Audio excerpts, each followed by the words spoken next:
¿Ok? Si se dan cuenta, tienen ciertas em, como llaves abajo a unos pocos centímetros de la boquilla. Tiene unas ciertas llaves. Esto también le permitía hacer más ruido. Y tienen que pensar que en esa época no solo era uno, sino quizás en el campo de batalla habían unos 100 de estos regados por todo el campo de batalla y el sonido era tremendo. O sea, te podía poner la piel de gallina y más si sabías que el ejército contrario era superior a ti y venían hacia ti y los escuchabas ya a kilómetros con esto, pues les bajaba bastante la moral a los guerreros. Seguimos con el corno. Ya aquí empieza en latín a adoptar el nombre, más o menos, de lo que tenemos nosotros en español de corno. El corno lo usaban los romanos también en el campo de batalla. Y igual cumplía la misma función que el lure. Este, aquí tengo un buen video que les voy a compartir. Pongo este aquí. Comparto aquí.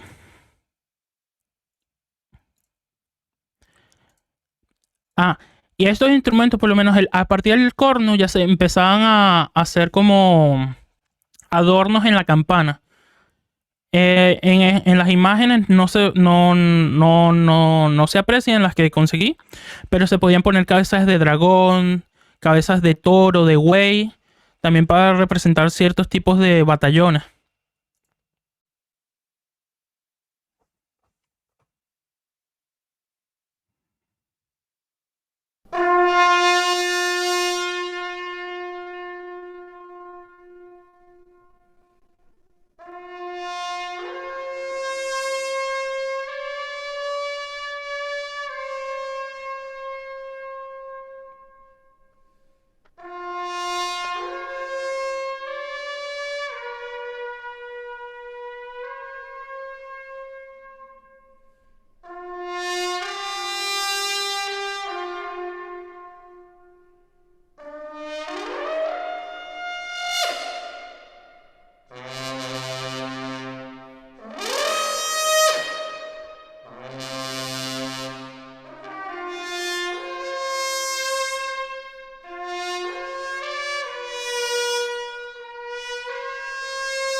Este por lo menos estaba afinado en fa, igual que los cornos modernos. Y ya empezamos a ver un poco lo que sería la curvatura. Los romanos empezaron, como tendría que ser utilizados en guerras, empezaron a implementar la curvatura para que fuera más fácil su transporte. No solo a pie, sino también a caballo. Una característica que luego empezaremos a ver.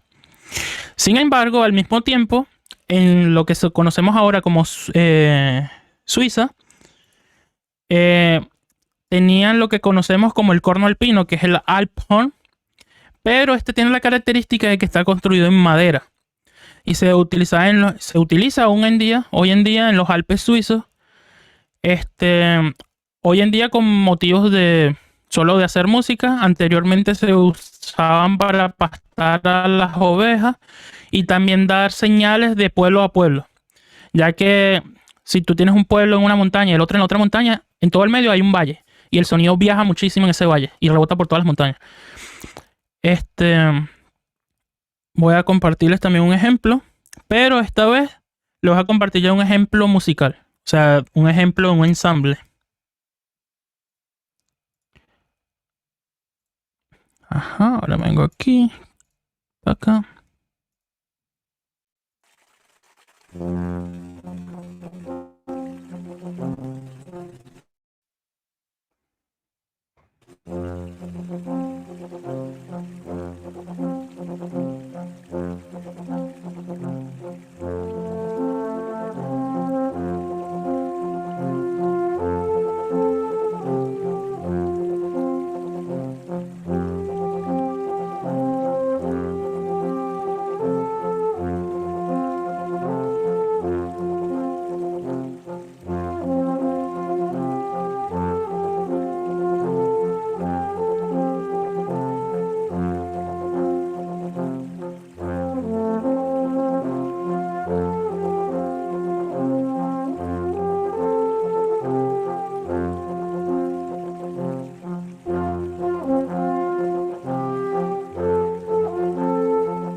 sería un pequeño ejemplo. Un pequeño ejemplo del corno alpino.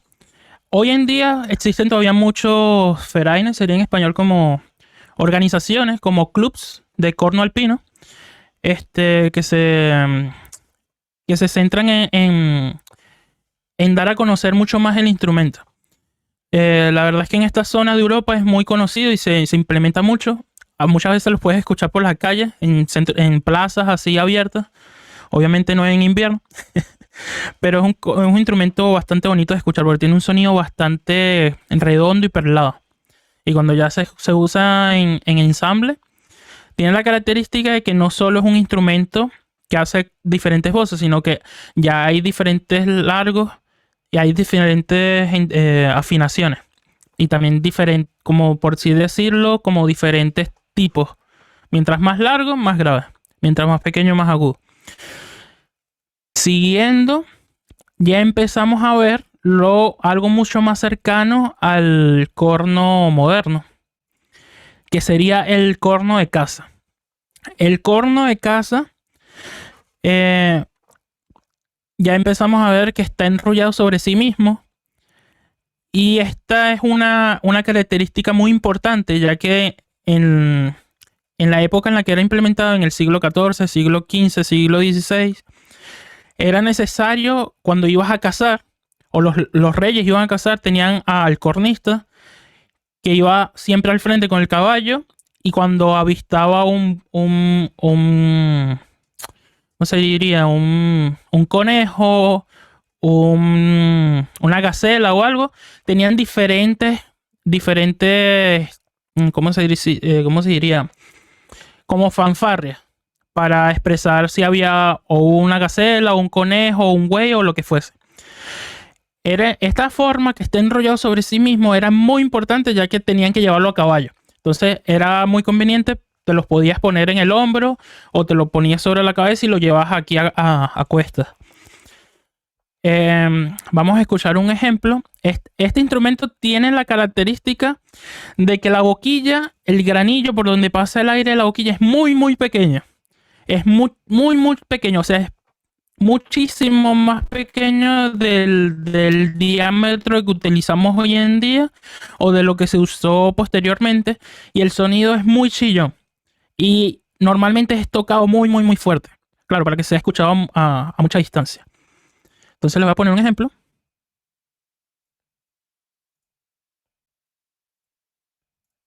Aquí comparto. Ya me estoy haciendo un experto aquí compartiendo. Y viste, todo el mundo se acostumbra rápido.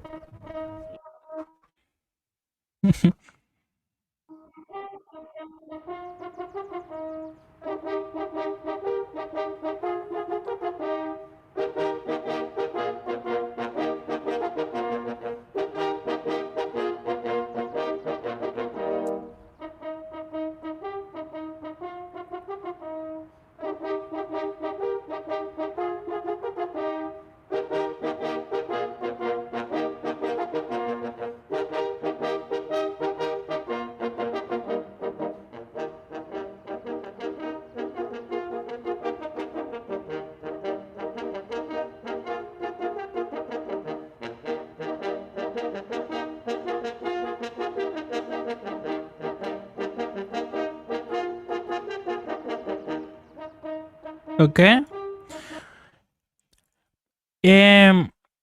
También cabe destacar que hasta ahora han visto por lo menos cómo bueno, lo comparto aquí, cómo se toma el instrumento, se ha tomado el instrumento. Nunca se ha puesto la mano en la campana hasta ahora. Y todos los intérpretes solo están jugando con la ley de los armónicos naturales. Porque anteriormente no era posible cambiar las notas del instrumento que no viniesen diatónicas a él. Esto fue evolucionando. Una aclaración que quería hacer. Si vieron el video a personas tocando con boquillas mucho más grandes, eso quiere decir, en la antigüedad, desde el barroco, nunca se hacía diferencia entre el trompetista, el trombonista, el cornista. Era como la corte tenía al instrumentista de metal y ellos se encargaban de tocar cualquiera que fuese la parte. O sea, se intercambiaban el instrumento sin importar ahora como que tenemos al trompetista, al trombonista, al tubista. En la antigüedad no importaba, era como el que toca el instrumento de metal.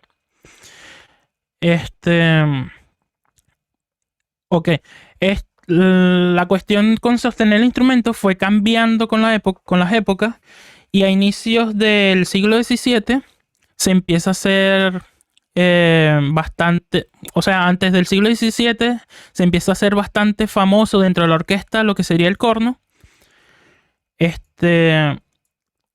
porque se empiezan a implementar los tornillos o estas válvulas,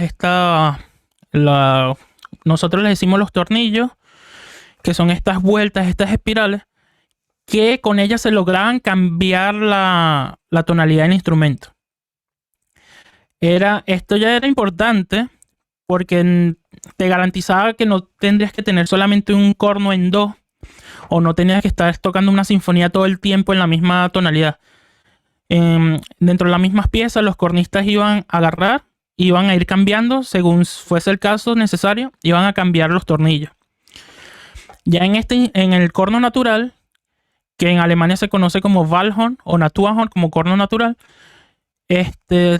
tiene la diferencia del corno de casa, que la campana es más grande.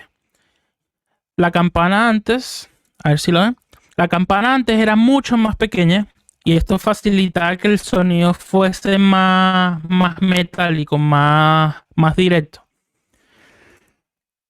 Con el corno natural se cambia esto y el sonido es mucho más redondo.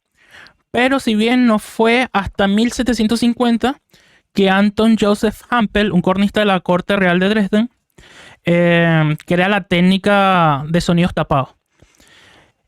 Con esta técnica, voy a tomar el corno.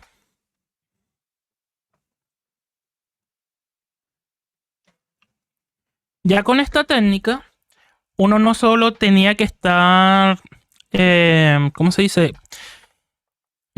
Podría separarte un poco de solo tocar notas diatónicas de la tonalidad. Por lo menos le voy a tocar la serie de armónicos naturales en corno en fa. Aquí está un poquito frío. Todavía aquí estamos en invierno. Y no voy a usar nada, ¿vale? Solo voy a soplar dentro del instrumento, voy a vibrar dentro del instrumento y...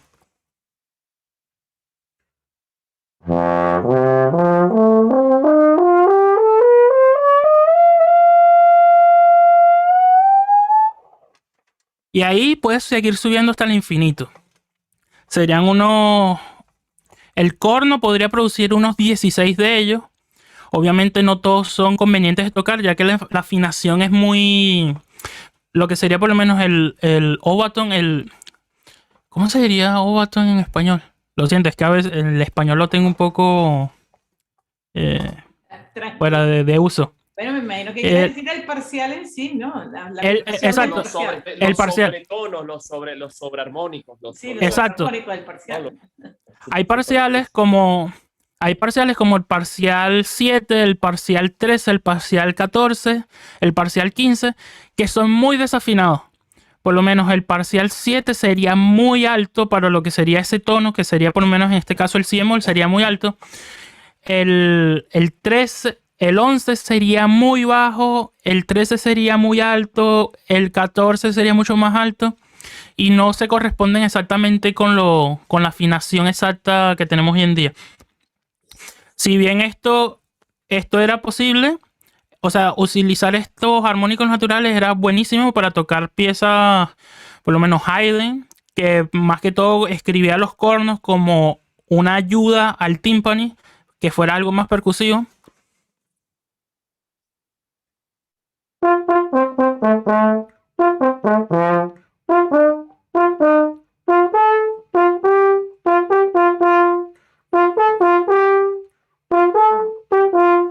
O cosas así. Eran cosas muy simples.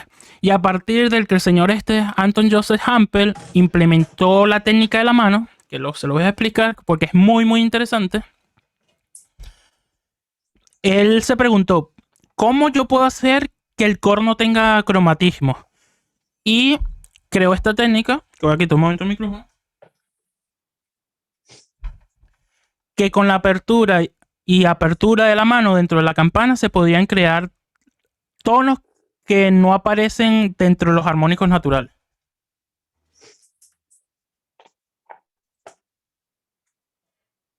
Entonces, si yo cierro la mano en la campana, el tono cambia a medio tono bajo.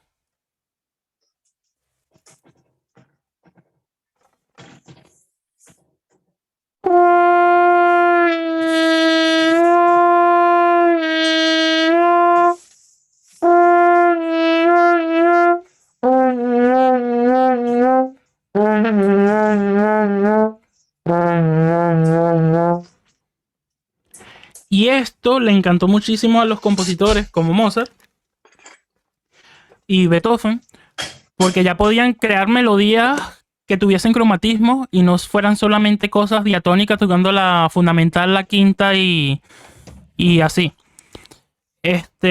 Por ejemplo, hay una sonata de Beethoven donde se puede ver claramente el uso de la mano. Yo no voy a presionar nada.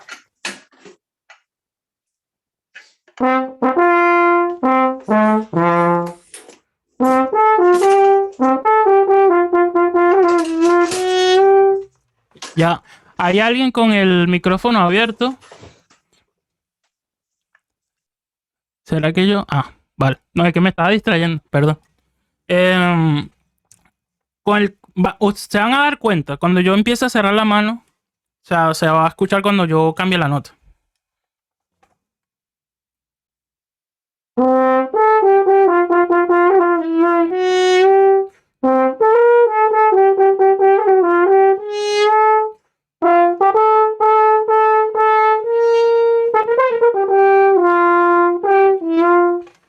Lo voy a tocar otra vez para que se vea la campana, para que se den cuenta.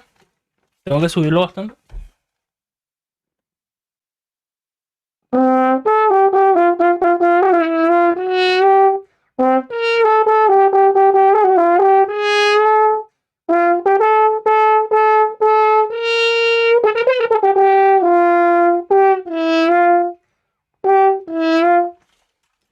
Esa era una de las formas que tenían los cornistas de aquella época para conseguir otro tipo de tonos.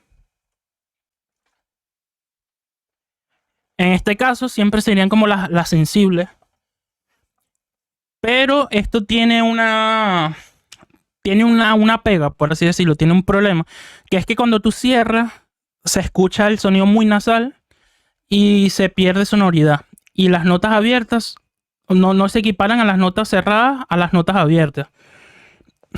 Si bien en aquella época y aún hoy en día hay muchos cornistas que son excelentes ejecutores del corno natural y logran de cierta forma sobrellevar esa pérdida sonora, no es lo mismo que el corno moderno.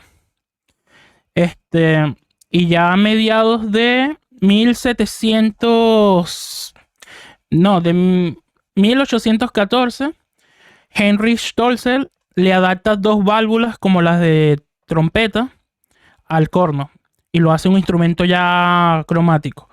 En 1830 se adapta el tercer pistón y ya tenemos las tres llaves, como en este ejemplo. Ya tenemos las tres llaves. Aunque este es un corno doble que tiene 4, pero ya empieza a ser meramente cromático el instrumento. También hay un corno que lo creó Adolf Sax, que sería el Saxhorn, pero eso tiene más similitud con un euphonium, porque tiene el sistema como de trompeta, el sistema de pistones, y no como nosotros hoy actualmente lo usamos, que serían sistemas de rotores. Las trompetas usan un sistema de pistones que suben y bajan. Los cornos usamos un sistema de rotores. Cuando yo presiono aquí, la válvula gira, el rotor gira y abre todo el espacio para que entre o salga el aire. Una de las principales diferencias que hay entre la trompeta y el trombón y la tuba es que esos instrumentos son cilíndricos. Ellos no varían mucho entre lo que sería la entrada de aire de la boquilla y lo que sale luego en la campana. Siempre mantienen mucho su diámetro a través de todo el instrumento. El corno, por otra parte, él se va haciendo cada vez más ancho. El tubo se va haciendo cada vez más ancho. Él iría por aquí, desde la boquilla. Él entraría por aquí y ya por lo menos en esta parte, que sería el corno, el cuerno, como le llamamos nosotros, aquí es el punto de unión, se empieza a hacer cada vez más ancho hasta que desemboca en la campana. Y si se ponen a ver, el tudel es mucho más pequeño que lo que sería una bomba normal. Entonces podemos decir que el corno se va haciendo cada vez más grande y por ende es un instrumento cónico.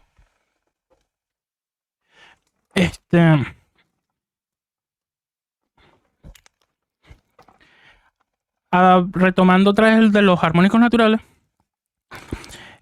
Esto sería como la Biblia para nosotros los cornistas. Porque si bien de estos 20 que están aquí, nosotros podríamos tocar todos. En realidad podemos tocar todo, solo que no es muy confortable, no es muy amigable porque tienes que saltar en muchas octavas. El corno moderno cuenta con una característica muy especial, que es uno de los únicos instrumentos que puede hacer la función. O sea, digo, sin tener que utilizar instrumentos aparte, como sería la trompeta piccolo, el fliscorno, la trompeta baja o el trombón bajo, el trombón alto. Yo con un corno doble puedo hacer la función de bajo, alto, soprano y barítono. Puedo hacer las 4 voces sin problema. Por eso los cuartetos de cornos son tan famosos. Si bien el sonido del corno no se asemeja tanto a la voz humana como sería el sonido de un trombón, lo que le da el sabor al corno es tener la campana hacia atrás. Cuando nosotros tocamos, a diferencia de un trombón, una trompeta que ellos tocan y el sonido se proyecta directamente hacia adelante, nosotros tenemos el sonido hacia atrás. Esto es lo que le da al corno ese sonido oscuro, característico y como smooth, de que no es tan directo. Y sin esta característica, el corno no sería el corno.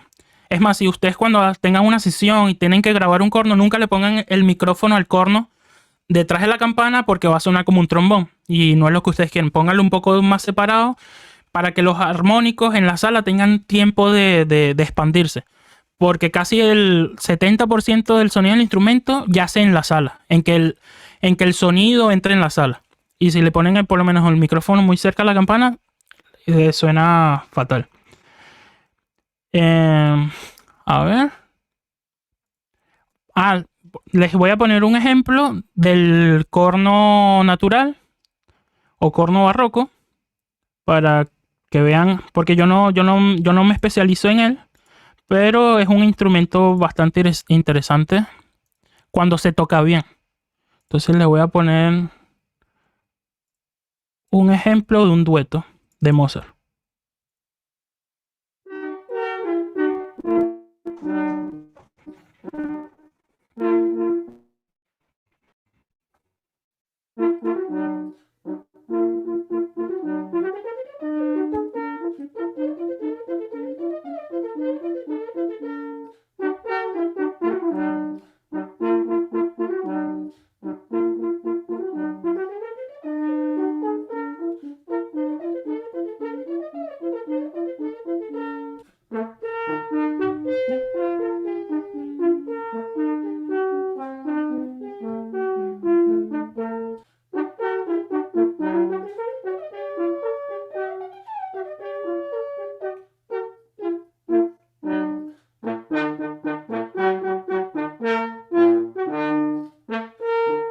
Ok. Eso sería más. Él es una persona que toca muy bien. Y entonces quería que lo escucharan para que no se quedaran solo con el mero ejemplo que yo les di tocando un corno moderno como si fuera natural. Si se dan cuenta, él no tiene ningún tipo de válvulas aquí. Antes tenías, como lo dije antes, tenías que agregarlas o quitarlas. Cuando se implementó este sistema, yo en realidad aquí tengo todas las tonalidades. Y eso me permite no tener que estar sacando y metiendo cada una cada vez que yo quiero tocarla. Cada una de estas... Lo voy a compartir. Cada una de estas... De estos cilindros ya están construidos aquí. Y por lo menos si yo presiono la segunda paleta, eso baja el tono, el sonido del instrumento medio tono.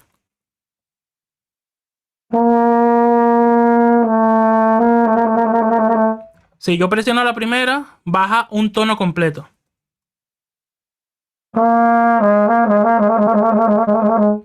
Si yo presiono la tercera, baja un tono y medio todo. A ver, exactamente como la trompeta.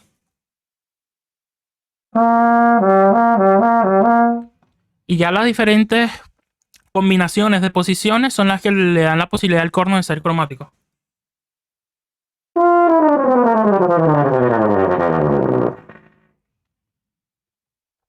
Entonces, 7 posiciones, igual. son 7 posiciones exactamente, aunque dependiendo de la entonación, no siempre son las mismas para la misma nota. Por lo menos, más adelante cuando veamos las técnicas de composición, se van a dar cuenta que hay muchos compositores que escriben y les gusta poner exactamente como que toques la misma nota con diferentes posiciones para dar un efecto como de desafinado, pero que no es desafinado, sino que suene más natural. Es como... Yo toco...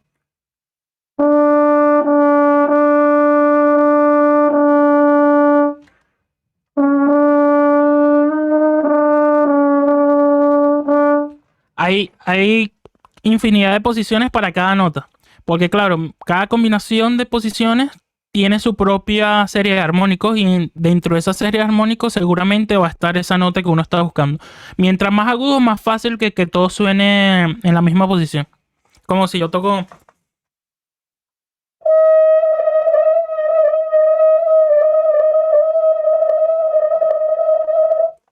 Porque ya arriba está tan agudo que ya esos armónicos están tan pegados que ya es mínima la diferencia.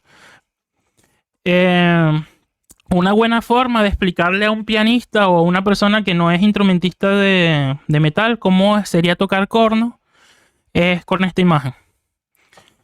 Mientras más agudo vayamos, más pegadito están todas las cosas. Tanto así de que yo a partir de cierta nota ya puedo casi tocar una escala mayor.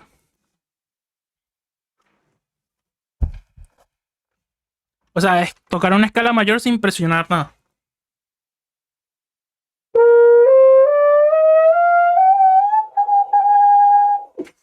Y ahí falta el fa.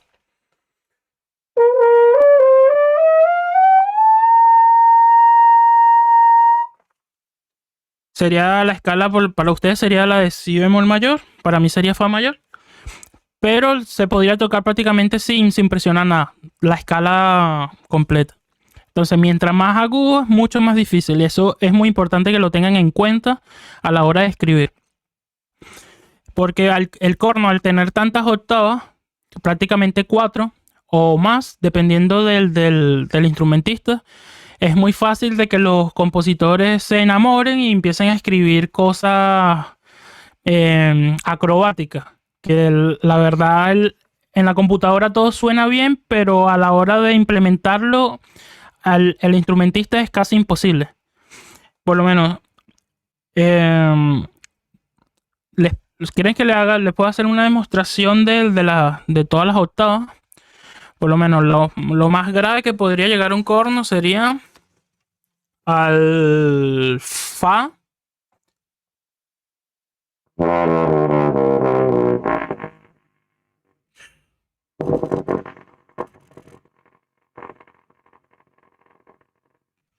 Esa ya sería un subpedal.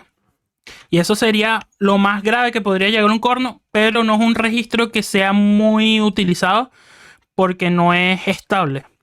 Y tampoco es una nota como que uno pueda atacar directamente sin que no haya fallo. Lo más agudo que podríamos llegar sería más o menos ese fa que les toqué.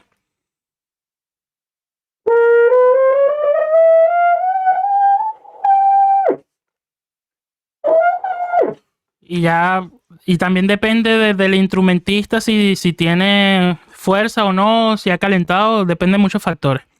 Más adelante les mostraré unos ejemplos. Ya hablamos de la posición de la mano. Ya hablamos del corno. Empezamos con el corno moderno. Con el corno moderno pasa algo muy, ¿cómo se diría? Muy particular.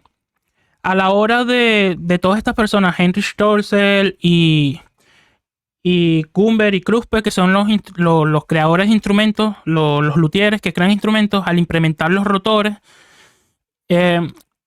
había mucha tradición antes de que solo se podía tocar con el corno natural. Entonces, muchos se oponían a la idea. Por eso, gracias a Schumann, por ejemplo, se logró que el corno se incluyera mucho más en la orquesta. O sea, el corno moderno, como lo conocemos hoy en día. Ya a partir de Mozart y Haydn, el corno fue un miembro fijo en cada orquesta sinfónica europea. Pero fue muy difícil, pasaron al menos unos 30 años antes de que la gente se decidiera a tocar con los cornos modernos. Hoy en día no se hace la salvedad cuando uno escribe corno en fa. Se sobreentiende que debería ser tocado con uno de estos instrumentos. Pero anteriormente se tenía que poner corno natural o corno de pistones. Creo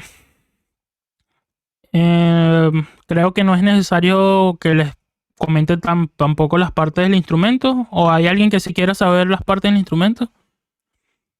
Y si puedes comentarlo brevemente, por vale. Una salvedad que sí quiero hacer, el corno, aparte de tener 4 octavas, que es muchísimo, si te pones a imaginar una trompeta a lo mejor tiene 2,5, 3. El corno tener tantas octavas es casi irrisorio, casi estúpido, por así decirlo, que sea el instrumento de metal con la boquilla más pequeña. O sea, es mucho más pequeña que la boquilla de una trompeta, mucho más pequeña que la boquilla de un trombón. Pero aún así, abarcamos mucho más registro que ellos. Y las boquillas vienen en todo tipo de formas y colores. Por lo menos yo toco con una boquilla en oro, pero también hay boquillas, lo normal serían boquillas en plata, y el tipo de forma también varía. La forma exterior no tiene nada que ver con la forma interior de la boquilla.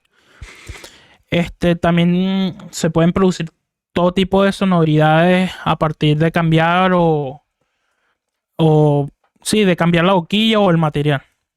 Entonces, entre las partes del instrumento, ya vimos la boquilla. Tenemos el tudel. La boquilla es como un amplificador, sería como un amplificador de la vibración. Cuando yo vibro los labios a través del aire, la boquilla lo que hace es amplificar esa vibración y que recorra todo el instrumento. Tenemos el tudel, que es donde se coloca la boquilla.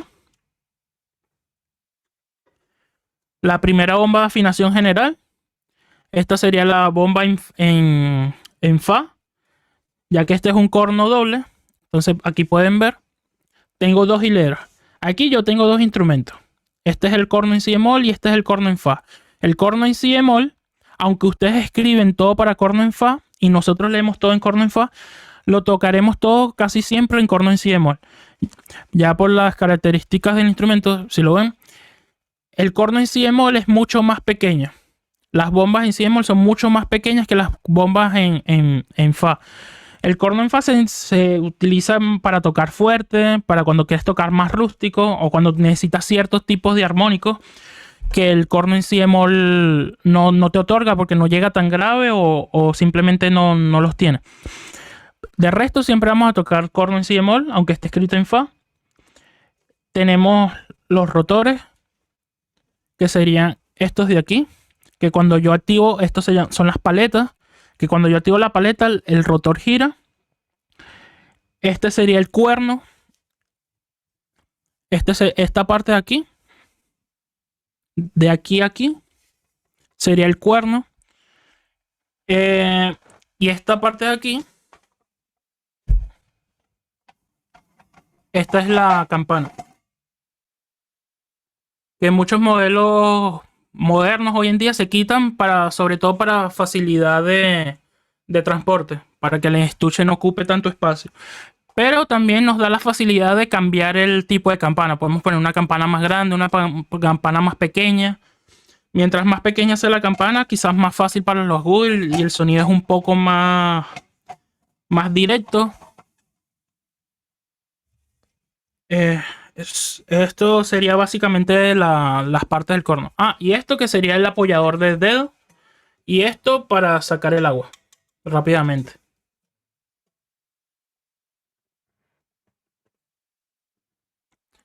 Entonces,